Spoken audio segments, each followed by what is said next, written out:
কিন্তু এই ছেলেটার মতো ট্র্যাজিক হিরো ব্রাজিলিয়ান ফুটবলে হয়তো আগে কখনো আসেনি।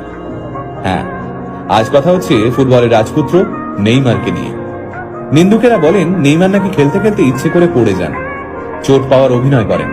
কিন্তু তারা হয়তো এটা জানেন না, নেইমার ফুটবল ইতিহাসের একমাত্র খেলোয়াড় যাকে 1000-এরও বেশি সময় ফাউল করা হয়েছে। মাত্র 6 বছর বয়সে ফুটবলে হাতেখড়ি হয় নেইমারের। বলের সঙ্গে তিনি যেন কথা বলতে পারতেন। গোল তো অনেকেই দিতে পারে, কিন্তু ফুটবল খেলাটা যে একটা শিল্প, সেটা হয়তো ছোট্ট নেইমারকে দেখলে বোঝা যেত। মাত্র 17 বছর বয়সে ব্রাজিলের 1 নম্বর ক্লাব স্যান্টোসে অভিষেক হয় নেইমারের। আর 18 বছর বয়সে ব্রাজিলের জাতীয় দলেও চান্স পান তিনি।